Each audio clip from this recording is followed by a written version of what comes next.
Hey y'all, so if you're wondering why you're roaming around and hopefully not getting too sick, sorry about that. I am in the process of making some cookie dough, so I thought I would take you guys with me and do that because I like to bake. It is literally one of my favorite hobbies. Baking and cooking, it's a thing, I do it.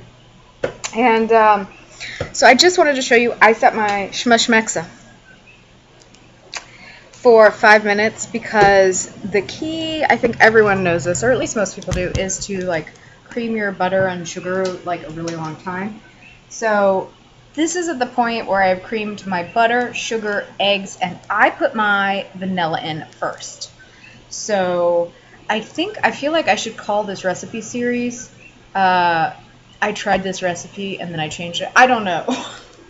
I almost feel like this should be a series because I also like did a bread recipe where I like referenced the original, but then I showed you how I changed it, and this is basically the same thing. So I have no idea what to call that, but like a lot of recipes, I'll try them originally a few times and then I'll make modifications to them based on whatever. Anyways, okay, back to the real story. So I hope you can see this because, again, I just have my crappy laptop camera. Good luck to you. It's really light and fluffy. It's got brown sugar, white sugar, butter, and an egg. And then I feel like what gives it the Rama Jamma Mama, makes it real good, is that I put the vanilla in before they say to because I live life wild like that. I put in 3 kinds of vanilla because I feel like it kind of adds depth to it, although I'm out of one now.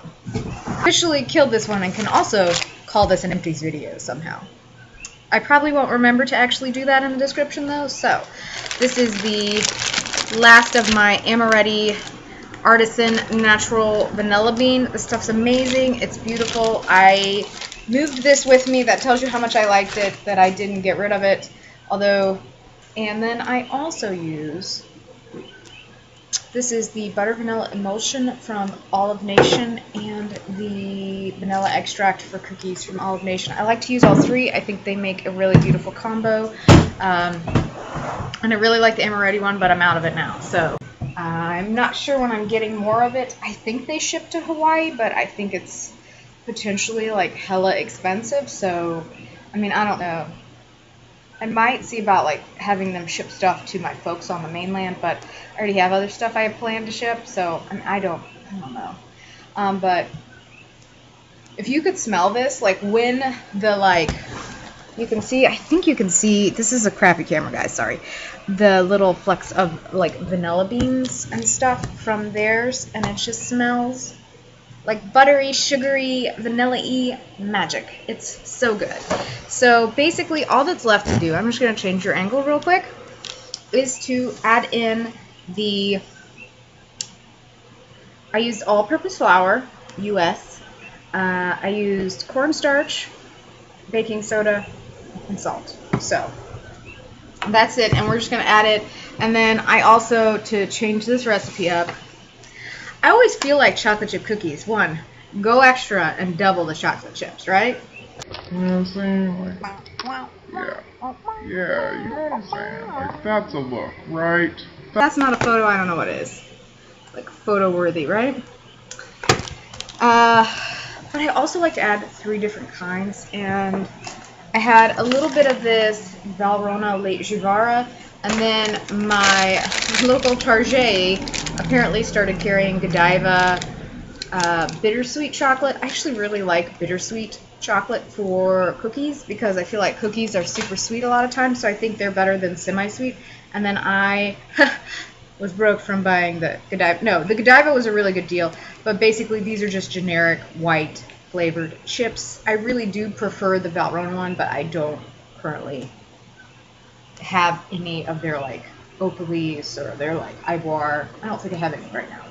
So I'm just gonna add my flour. So you want to add all of it, but I'm gonna pull a little handful out and throw my chocolate chips into the spinning bowl, or try to get them in there, but we got some on the floor because, well, not the floor, but like, you know, that's life. But my countertop is clean. I clean before I start, so it's okay. Plus, I'm giving these to people, so either they're going to eat them or they're not. I I'm so glad I found my like apron, one of my aprons. So what I also do, just kind of as a tip, if you want like your chocolate chips to be like nicely distributed throughout, like if you put, at least if you live in kind of a humid climate, I don't know if everybody does this or knows this, but if you add a little bit of flour to your chips, they don't stick together as well, or they won't stick together. It's kind of like when you shred your own cheese. You put in a little cornstarch if you're gluten-free, or maybe a little flour if you're okay, if you're gluten tolerant.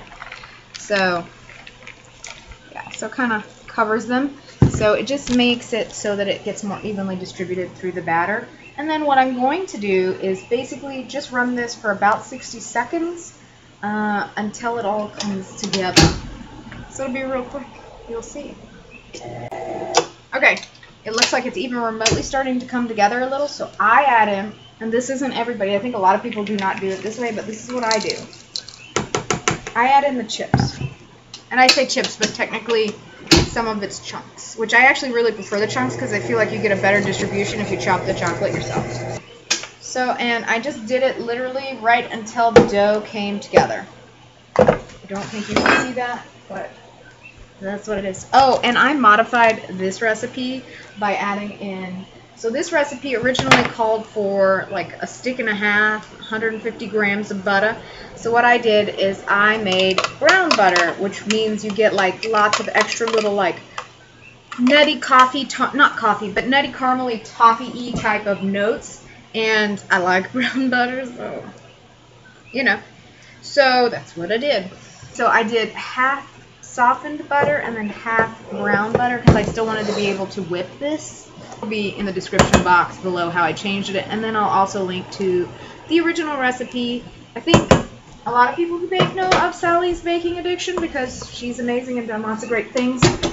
There's a couple others I really enjoy as well, so, but this is one of my favorite cookie recipes that she's done.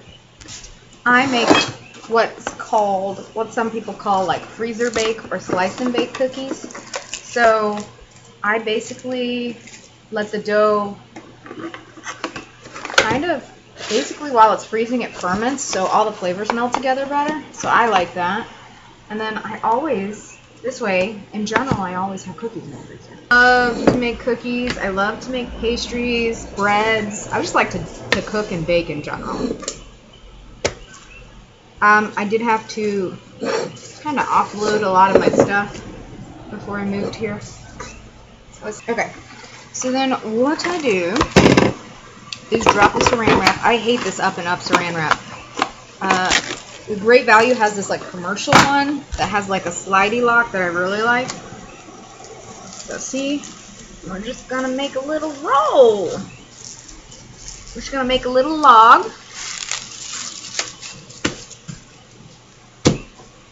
I like to make sure there's a nice extra seal, so this is my line. So I do the magic thing that everyone else I think does. Maybe they don't, I don't know. This is super crappy plastic wrap. It'll work. Then, so I started my dishes in the back because I'm classy like that.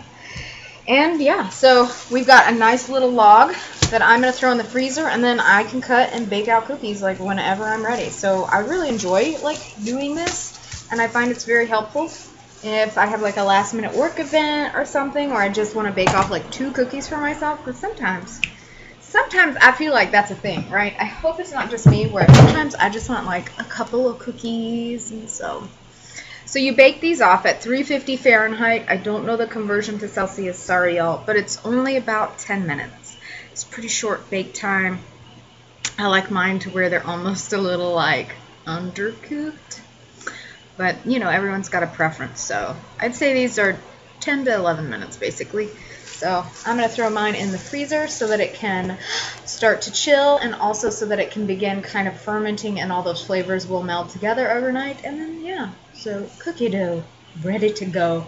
And if I remember, I'll throw some pictures because I've made this cookie dough a couple of times. So, and sometimes I like to throw a little salt on top if it's super sweet. Like this has a lot of milk chocolate because I was just using up the rest of this like bar because I wanted to use it before its best by date. So yeah, it's real good. Valrhona, not sponsored, but if you guys wanted to send me some chocolate, I'm not going to argue. You've gotten a lot of my money over the years, so just saying. Just joking.